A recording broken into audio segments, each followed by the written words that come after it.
Politics Count, and I'm Tim Hearn. Thank you for joining us. Today's date is February 7th, 2017, and it is a Tuesday.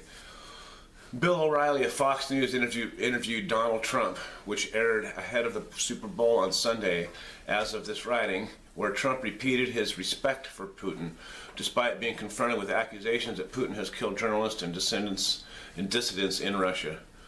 He stated, "I do respect him. Well, I respect a lot of people, but that doesn't mean I'll get along with them," Trump told O'Reilly. Reasonably enough, if isolated from his other statements about Putin. O'Reilly continued, stating that Putin's a killer. Seemingly undisturbed by that statement, Trump compared Putin's killings with those of the United States, saying, "There are a lot of killers. We have a lot of killers," he added. "Well, you think our country is so innocent?"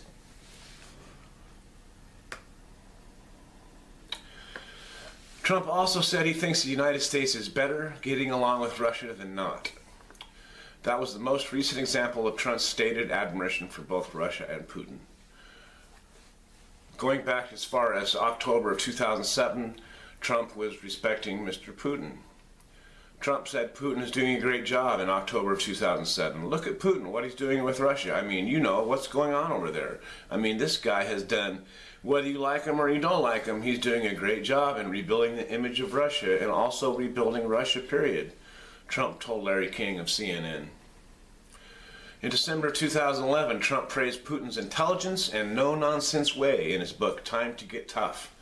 Putin has big plans for Russia. He wants to edge out its neighbors so that Russia can dominate all supplies to all of Europe, Trump said. "I respect Putin and Russians, but cannot believe our leader, Obama, allows them to get away with so much. Hats off to the Russians."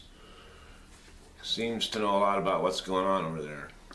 June 2013, Trump wonders if Putin will be his new best friend. He said those exact words. "Will he become my new best friend?" Trump tweeted about Putin and whether he would attend the 2013 Miss Universe pageant Trump brought to Moscow. This is the same pageant in which Trump showed up in Moscow and allegedly by Christopher Steele in the Steele memo stayed at the Ritz-Carlton and was videotaped by the FSB. And that's where they got some of their compromising material on Mr. Trump, allegedly, by the Christopher Steele memos. During that visit, he also mentioned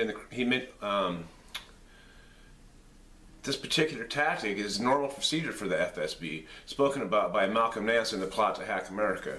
In fact, the hotels were owned by Intourist, which is a KBG basically ran hotels. They ordered rooms to be bugged.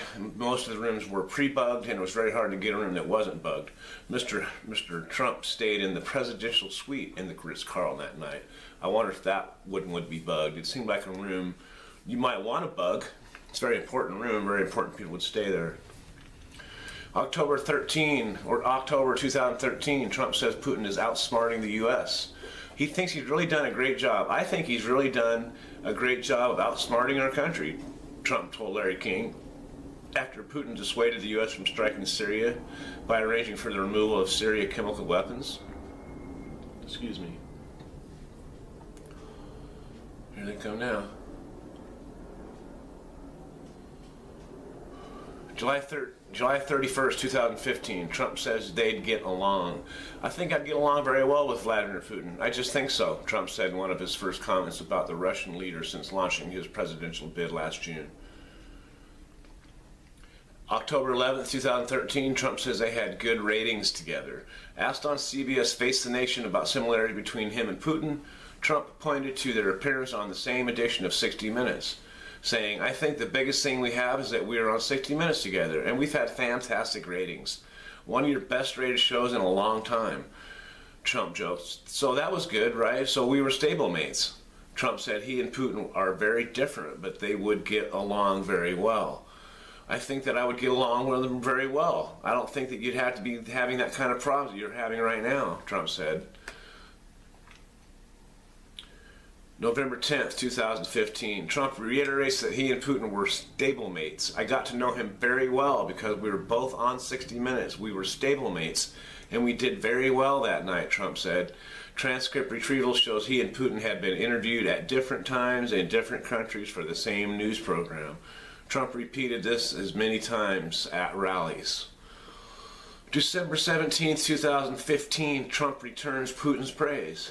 Trump issued a statement after Putin praised a real estate mogul as a talented person and the absolute leader of the presidential race. It is always a great honor to be so nicely complimented by a man so highly respected, whether it's in his own country and beyond, Trump said in a statement. I have always felt that Russia and the United States should be able to work well with each other towards defeating terrorism and restoring world peace, not to mention trade and all the other benefits derived from mutual respect. Trump took heat from his GOP rivals for the statement, but refused to back down. The GOP has done nothing about it. December 18th, 2015, Trump defends against allegations Putin has ordered the killings of journalists. He's running his country, at least he's a leader, unlike what we have in this country, Trump said on MSNBC's Morning Joe. I think our country does plenty of killing also.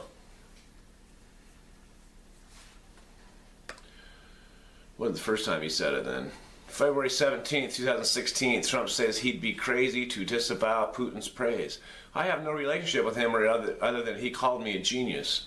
He said Donald Trump is a genius and he's going to be the leader of the party and he's going to be the leader of the world or something, Trump said, embellishing Putin's praise.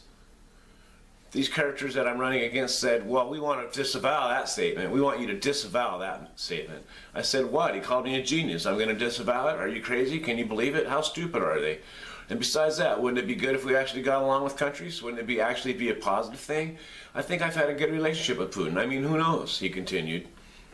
It's the only country he said that about that I can see. April 28, 2016, Trump says maybe they'll get along. Maybe we will, maybe we won't, Trump says when asked by Bill O'Reilly whether he and Putin would have a good relationship. I'm saying that I probably have a good relationship. He's been very nice to me. And if we can make a great deal for our country, and get along with Russia, that would be a tremendous thing. I would love to try it. July 28, 2016, Trump says he'd be firm with Putin. I would treat Vladimir Putin firmly, but there's nothing I can think of that I'd rather do than have Russia friendly, as opposed to the way they are right now, so that we can go and knock out ISIS with other people, Trump said at a news conference. So that was Trump's only comment on Putin that was not Trump's only comment on Putin during the event. He also refused to call on Putin to stay out of the election. I'm not going to tell Putin what to do. Why would I tell him what to do? Why do I have to get tough on Putin? I don't know anything other than that he doesn't respect our country. Trump also predicted a better U.S.-Russia relationship under his administration. President Trump would be much better for U.S.-Russia relations. It can't be worse, Trump said. And of course, Trump said Putin would respect him more than Clinton, his Democratic rival who has been fiercely critical of Putin. I don't think he has any respect for Clinton. I think he respects me. I think it would be a great thing to get along with him, Trump said. This is Politics Count, and I'm Tim Hearn. I thank you for joining us. Until next time.